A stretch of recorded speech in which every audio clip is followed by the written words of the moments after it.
Hey, welcome to my Friday lunch hour. Stan the Energy Man here. We've got some great folks who are doing some great work with some great renewable resources here in Hawaii, which is what the show is all about, energy. So I'm here today with two great young gentlemen, Steve Capone and Daniel Simpson from Aina Fuels.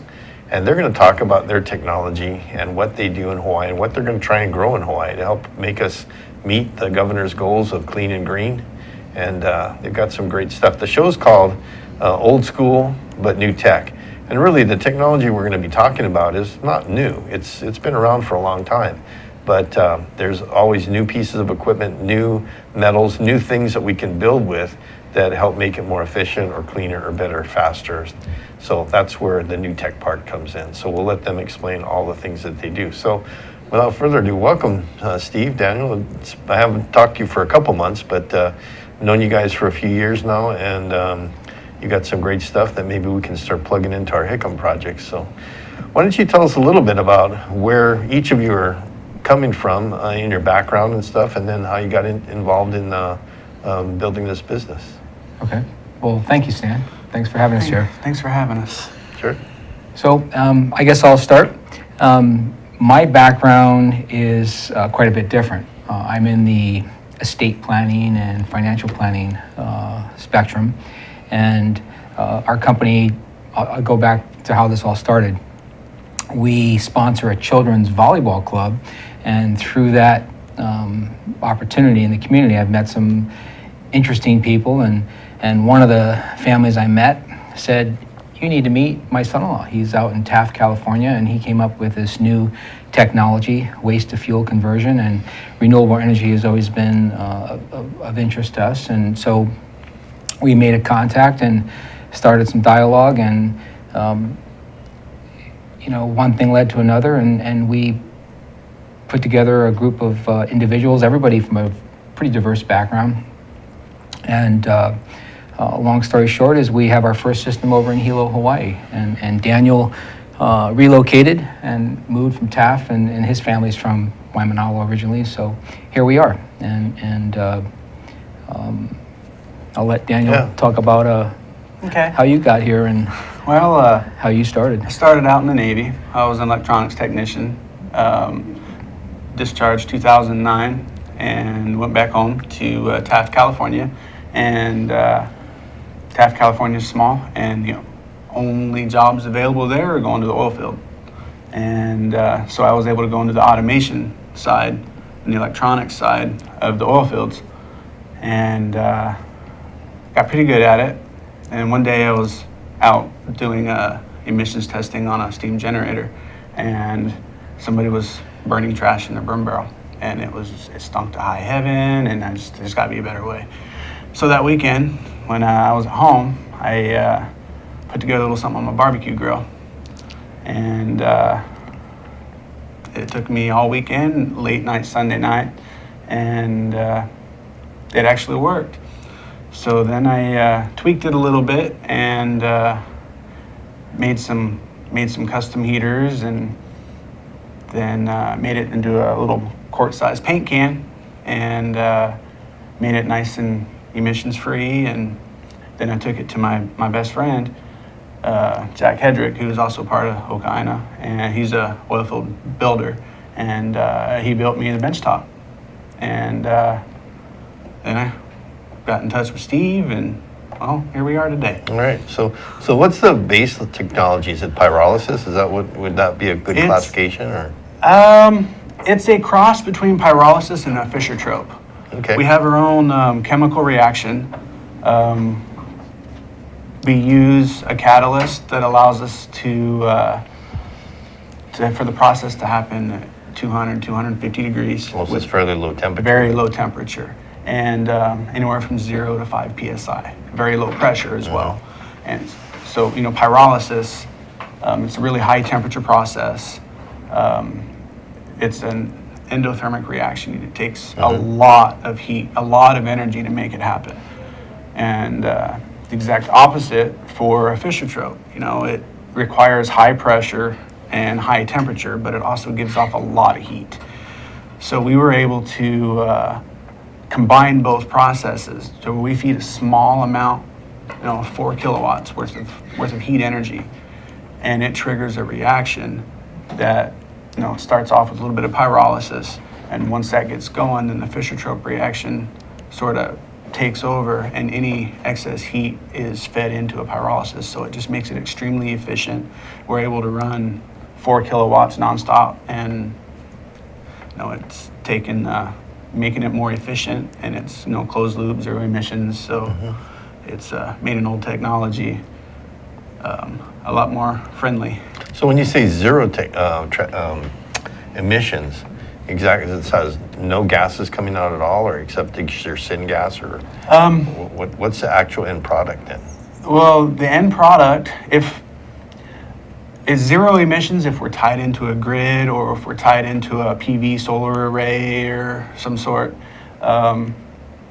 But if we use a generator, that's our only emissions, is what the generator comes out. Our end product is a hydrocarbon fuel source. It needs to be further refined. It's about a 48 gravity diesel fuel stock. We have independent lab tests from Zalco Labs and Midway Labs out of Taft, California. And they break it down, and it shows that we have high gasoline range hydrocarbons, high diesel range hydrocarbons. There's even some motor oil hydrocarbons in there. So it can be further refined into a usable fuel.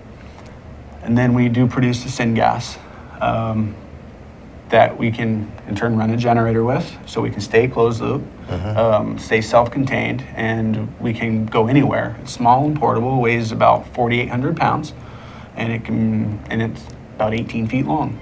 So right now it's on a trailer? It is on a trailer. And it's we keep it that way because it's a good disaster preparedness. I think, if you have a tsunami or something comes in and there's a lot of damage, and you just pull this thing out and you start cleaning up and use the debris as the fuel. Now you have your electricity, Okay, normally when you have these kind of systems, you have to either chunk or shred the debris into certain sizes. It can be real manually labor intensive. Talk about that into your system. Well, that's where the automation side comes in. That's where I really thrive. It's completely automated. Yes, the smaller the size, the smaller the particle, the more efficient. But we do have a small shredder that's actually on the trailer with it, and we use the fuel that's produced to run the shredder to get it down to a suitable size. And then it's, you push a button. When I was told a long time ago when I was being taught the automation trade that a good automation guy can make the operator, when he pushes a button, he's supposed to get a banana. If he pushes a button, he gets an orange, and you've done your job wrong. So on this machine, you literally push the start button, and it takes over and it does everything itself. Great. Portability is one of the keys, right, of our system. It's the size of a boat trailer. We could take it to the location where the feedstock is, which is neat. So, what are some of the applications you could see your system being used for here in Hawaii? Because again, your end product is a biodiesel, basically, a diesel product. That's a drop-in type diesel fuel. Yeah. So what kind of things can you see using this for, especially if you're on the Big Island already in agriculture, or self-sustaining ranch or something? Yeah, absolutely. Agricultural, getting out to the farms. Right. They got water wells out, or water troughs that, they need, and it's just a remote location, and they just, especially with the infrastructure over here, there's a lot of places over on the Big Island that don't have electrical service yet. So this machine can get put in and basically become a small substation. We run a 20 kW generator without a problem. Believe we can double that once we do some further improvements. We should be able to run a 40 to a 60 kilowatt generator without a problem. So definitely remote locations, just volume reduction on the landfills. You don't worry about the fuel or anything that's being produced. Just mine the landfill to slowly get rid of it. That's another aspect that would just be wonderful for Hawaii, because land over here there's not an endless amount. Right. So what kind of feedstock? So are you talking strictly wood and Or is it pretty much anything municipal solid waste can go in this? So wood far, can go in? it's been anything, except for metal, recycling your right, metal, we don't right. want it, and glass, Right. But anything from the inorganics, plastics and styrofoams and stuff that is really nasty that they don't like you to do a pyrolysis on because of all the dioxins and everything, all the way to agricultural waste, sewage sludge, anything that's basically a carbon source. With our process, we can strip the carbon and reform using the Fischer-Tropsch side, using water and get our hydrogen, and we can produce a hydrocarbon chain. If I can add something, currently we're testing macadamia nut shells and residue from Pacific Biodiesel over on the Big Yeah, they've Island. been working with that too for a Yeah, while. yeah, that's where our first system is sitting with Bob King, and we've been pretty blessed for them to give us the opportunity to put our first system there. We've been there for close to 6 months, and so we have sunflower stock, we have macadamia nut shell. There's a lumber yard up on the North Shore that wants to ship some lumber parcel Yes, to us. eucalyptus trimmings. Okay. Yeah, so various agricultural feedstocks would be ideal for our system. Yeah, in fact, I was on the Big Island last weekend and driving. My son wanted to go to Kauai High to look at the harbor. Oh. And there was a big ship there loading up with eucalyptus trees. And, there's a lot growing along the Hamakua coast where the old sugar was. Right. But by the time you see it go on the boat, Yes. it's just logs with no bark, no. Yes. So there's a lot coming Yeah. off those trees that could go into Yeah, your system. and right now we actually had the luxury to tour the lumber company. Can't recall, but The name escapes yeah. me, but we rented a Yeah. 4-wheel drive Jeep. We got run around up in the hills up there, and he took us back to where Kamehameha is actually the one that owns those trees, and so they're lumbering for him. Yeah. And when they initially got that contract, they were supposed to open up a cogen, and they were supposed to use the okay. treetops and the trimmings Right. as a fuel source, but that hasn't happened, and so they've got hundreds of acres of just treetops and tree trimmings just sitting there that you need to do something with. Yeah. Okay. And we went up there and we went out to lunch with them, and really interested in what we have, and we'd really like to see how it would be cost effective for him. Great. So that's something else that we're working on. Well, we're coming up on our first break now. So what I'd like to do is we'll take a quick break and we'll come back and we'll start talking about how we take what comes out of Okaina's system and what else has to be done to it to refine it into other products. We'll see you in a few. Thank you. Hi, I'm Donna Blanchard. I'm the host of Center Stage here on Think Tech Hawaii. Center Stage airs every Wednesday at 2 o'clock, and of course you can check out our archives on YouTube or on Think Tech Hawaii anytime you like. Why should you do that? Because this is an arts show that I believe is making a difference in lives. We talk with artists of various ilk. We talk with painters and writers, playwrights, novelists, poets, sculptors, dancers, you name it, directors, actors, of course. And we don't only talk about what people do, but we talk about how they do it. And my favorite part of the conversation, we talk about why they do it. And it's really common on this show to hear people say, wow, I didn't think about it that way. And it's very common to hear people afterwards who have seen the show say the same thing. And I hear all the time that people are inspired by the conversations that we have. So why don't you join us and be inspired too? That's Center Stage on Wednesdays at 2 o'clock.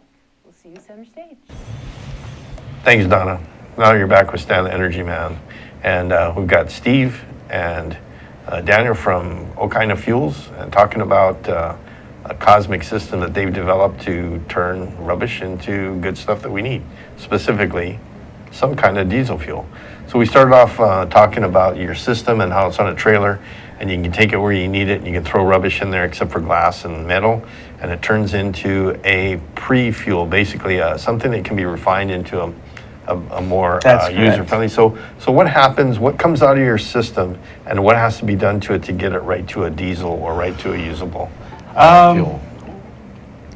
For you, we have to meet the EPA standards for the U.S. So there's a lot of you have to meet a certain BTU per gallon criteria, for energy output to be a certified diesel. So that's a long process, but to get it to a usable diesel or a usable fuel that can be ran, it needs to be refined. It needs to be distilled. just like a refinery. So it's basically a crude oil, but there's a lot of energy potential there. The ash content, the soot content is a little bit higher than what comes out of typical crude oil. So it would need to be filtered. Once it's refined, distilled, a lot of that'll go away, and we'll be left with the residue, just like regular crude oil. That you wind up mixing it in with asphalt. It's what they use. They use the residue from crude oil in the asphalt, so they can mix this in there as well. So you're talking to paving companies and such too, or? Yes, it's the U.S. Or All American Asphalt. They have a big facility outside of Taft, and have a little bit of dealings with them. So we have to meet certain specs for them as well. It has to meet certain pour qualities and whatnot.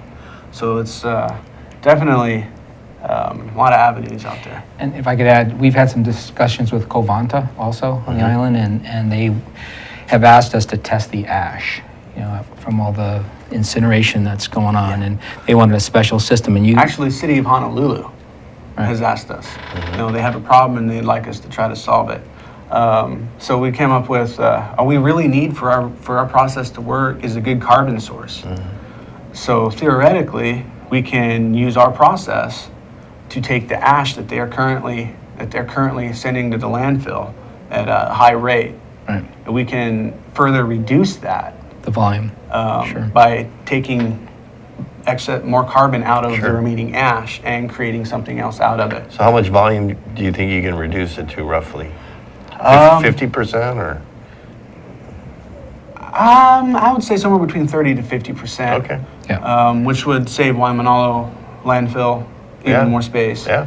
Right now they have about 100 ton.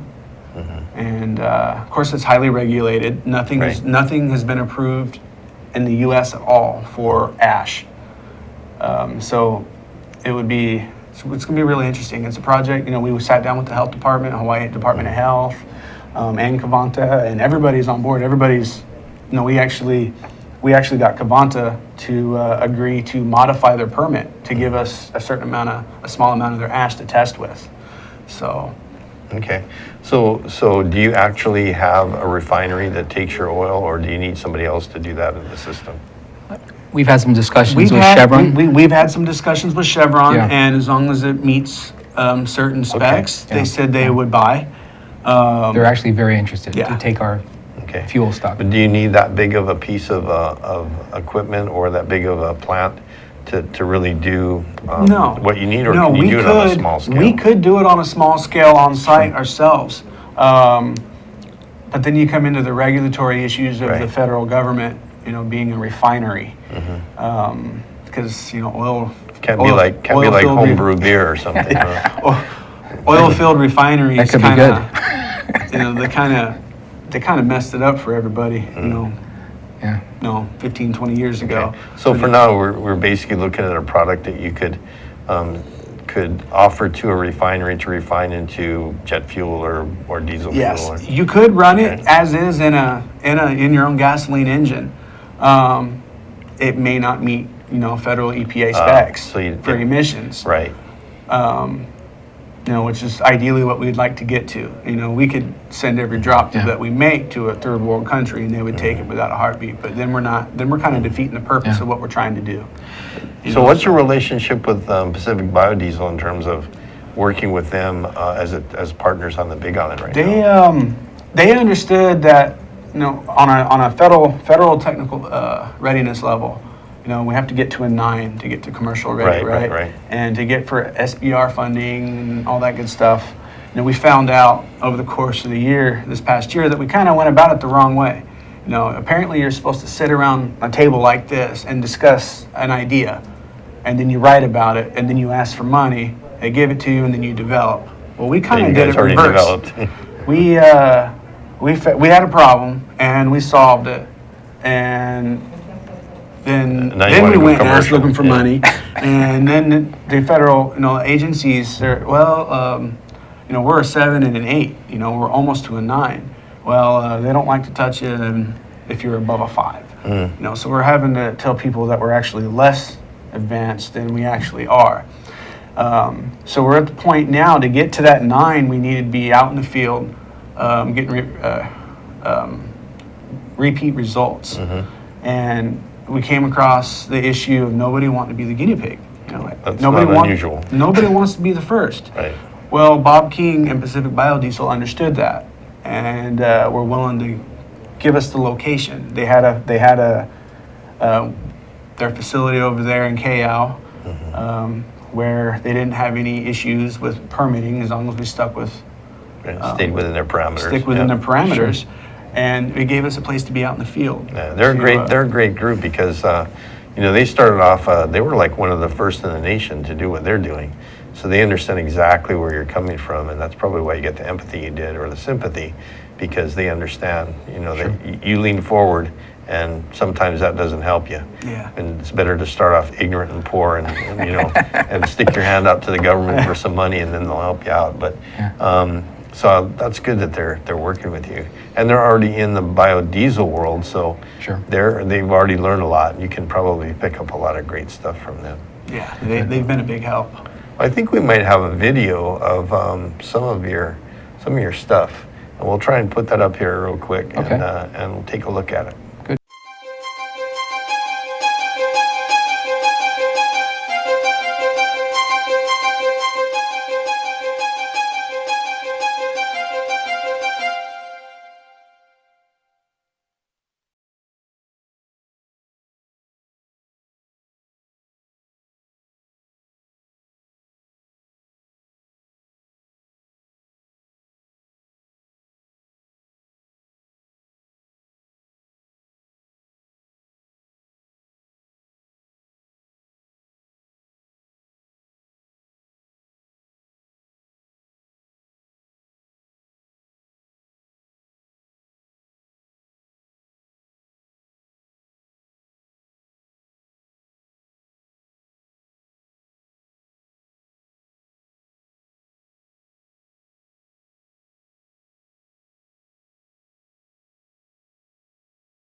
All right, so that was a quick look at the reason why they're doing this, and it was for the reason that we all want to do clean and green for Hawaii. I mean, it's really for our future. The people that live here care about their land, they care about their water, they care about their air, and they want to keep it nice, not for tourists, but for us. I mean, it's nice that the tourists like coming here, and it's a great business, but you know, we're real conscious in the state about keeping things clean and green and keeping it the way nature was supposed to keep it. So. Good on you for putting the process together, and you know, you still got a ways to go. Well, let's talk about you know, some of the different things that you mentioned during the video, Steve, while we're off camera. Okay. In terms of the different fuel different products. fuels and Sure. When we sent our product to Zelco Labs in the past, they confirmed about 8 to 10 different fuel sources that our system's capable of producing. We confirmed methane. Yeah, the C1 through C6, you know, methane, propane, butane, hexane, pentane. Gasoline. But then there's Of course, the diesels. That's the vaporous fuels, Sure. and then there's a heavy concentration, a really heavy concentration of gasoline range hydrocarbons, and about 517,000 parts per kilogram. Sure.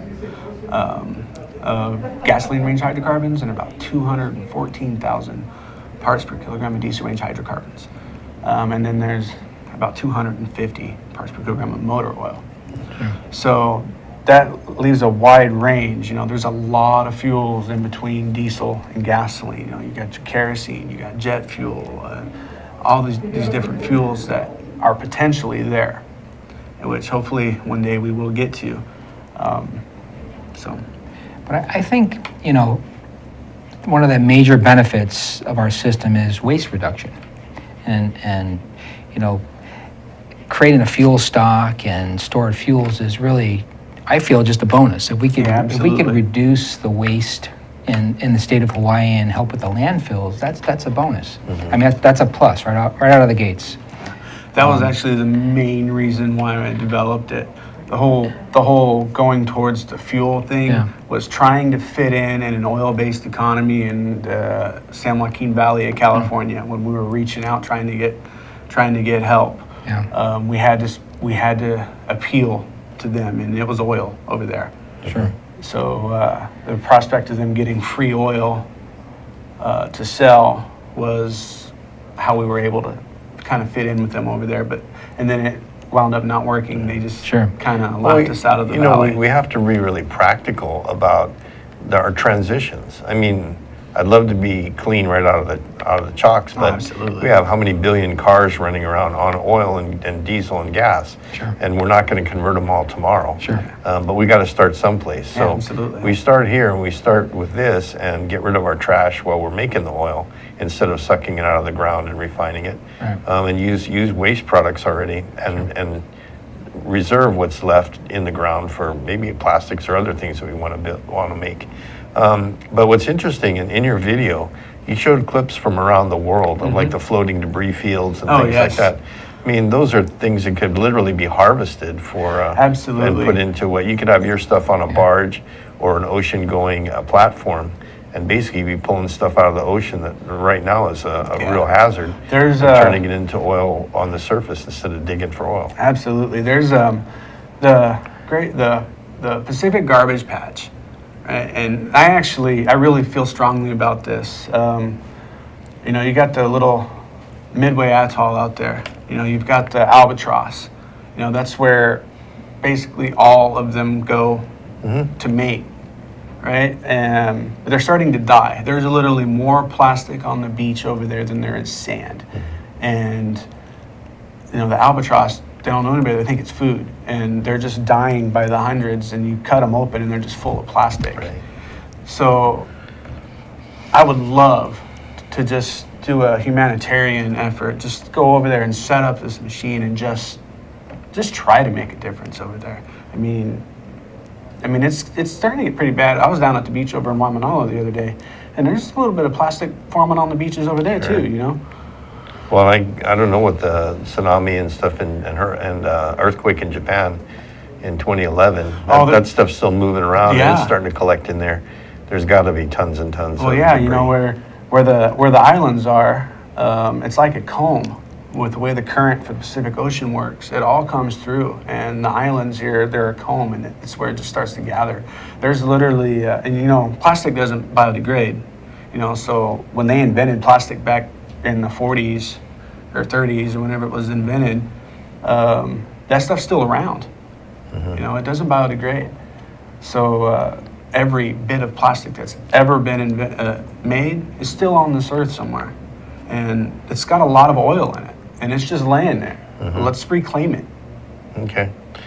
Yeah, I was out at Wake Island a lot when I was flying in the military, and there's certain places in the world where it's like a magnet. And Wake Island, like you say, and Midway and Kwajalein, it's amazing. You go to certain beaches, and literally every square inch is covered with fishing floats, plastic bottles, lighters. You know, lighters are probably the thing that are killing albatross. It's small enough that it looks shiny and it looks like a little fish, and they eat it, and no, they can't. They get stuck and they can't digest it. Yeah, another major one is the fishing nets. You know, these trawlers are losing them, and they get hung up on the coral reefs, and they're destroying the coral reefs. And you know, we depend on those coral reefs. You know, a lot of medication that we have today comes from those reefs. Right. You know, so I mean, we're slowly killing. You know, we need to change, and we need to do it now. You know. Okay. Well, we'll try and hit that right after this break. We got another break coming up here, and we'll get back to Okaina Fuels.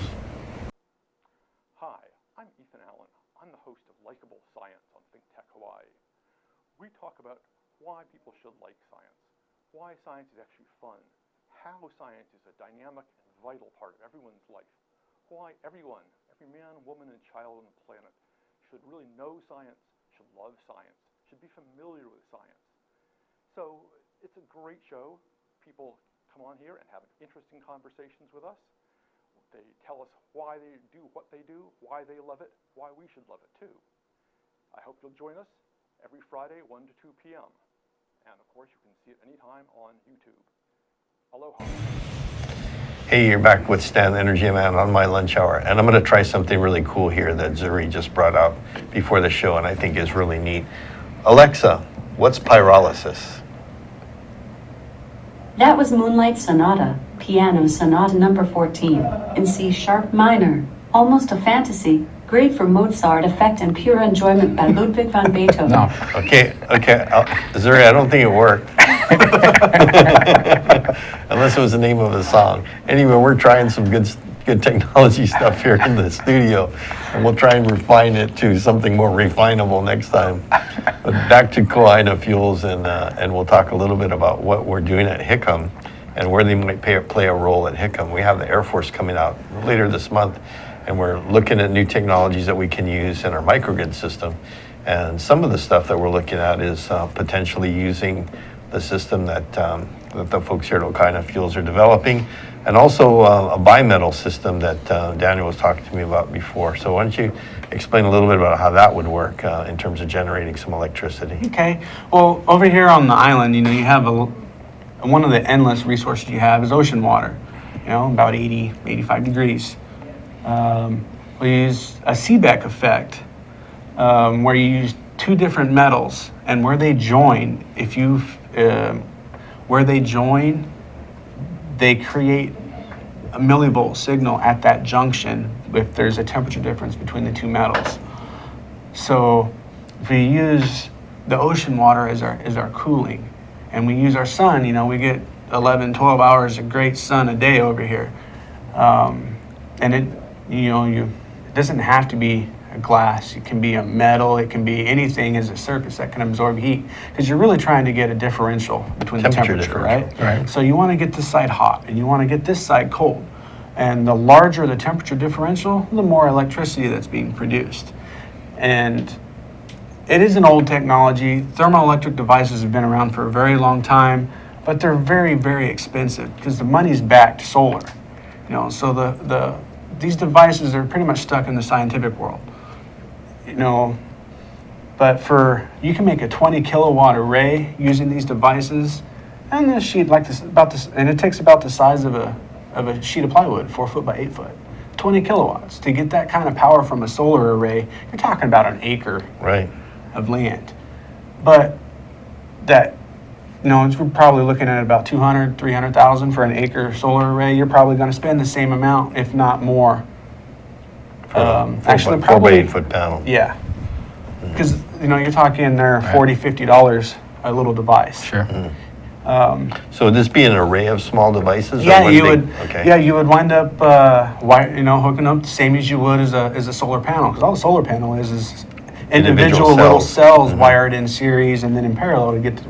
Right. It's the same thing you would use with these devices, but and they're probably about the same size. They're about a 2 inch by 2 inch. You can get them. You can get them in larger sizes. But yeah, I would like to at some point, use the ocean water that we have over here, and it doesn't even have to be ocean water. You can build a sidewalk, use the ground. The cold side inside the ground. It's gonna stay cool, and then you have the hot side facing up, and make sidewalks, parking lots. So how much of a temperature differential are we talking about before you could generate an appreciable amount of electricity? About 110, 130 degree differential. Okay. Which really isn't much, It starts producing. Fahrenheit? Yeah, Fahrenheit. Okay. And then you got smokes. You can use it on your smokestacks, and recycle the heat. Yeah, recycle heat from other, like our waste energy, or your machine has waste heat that you can take that on the hot side and use ocean water, or stream water, or ground cooling for the cool side. And it comes out as DC electricity, just like a solar. So very viable, but it's a little bit it's a little bit cost prohibitive at the moment. I wouldn't say cost prohibitive, but because somebody's going to have to spend some money, because at some point the technology is going to move. But right now the money's back solar. So Yeah.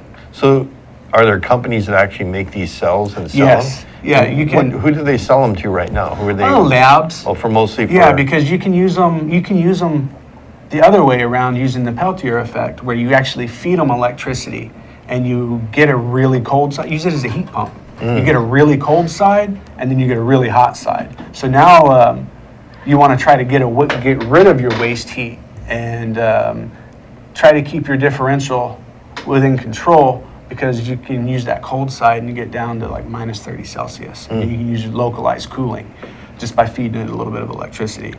So there's a lot of labs. There's a lot of research. NASA tried to do a power generation with them some years ago. But it's, like I said, it's a little bit expensive. Okay. I'll put together a paper so we can maybe give it a shot. Absolutely. Out of Hickam. And so, going back to your original system here, on the Big Island, you're working with Pacific Biodiesel. Correct. You're coming up with oils, you're coming up with ash that you can use in paving and things like that. What's the future? What's the future for your company? Well, right now we've passed phase 1 and phase 2 with the DLA. We have a relatively potentially good contract with the government. We're hoping that we can receive this award. If we do get the award, it'll come to fruition probably about March. And if that takes place, it'll be a 5-year project. We'll be fully funded.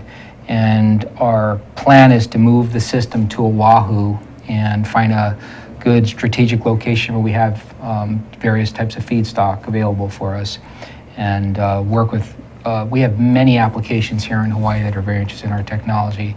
We have some commercial applications, we have agricultural, we have the sugar cane. I'm talking to A&B right now, who they just closed that sugar cane system in Maui down, talking to a couple of people there about what are they going to do with all that feedstock. They have to get rid of it somehow, and we have an emissions-free internal system that can remotely go to the various locations and clear that out inexpensively. So if we do get the DLA contract, that will be our main focus, I believe. And in parallel, if we have an opportunity with Hickam sometime this year, that will be equally important to us. But we have interest from military, we have interest from even overseas. We had interest from Lamplighter. Andre DeRosa, Yes. we're talking to. There's a possibility we may. I'm trying to find somebody Andre hasn't talked to yet.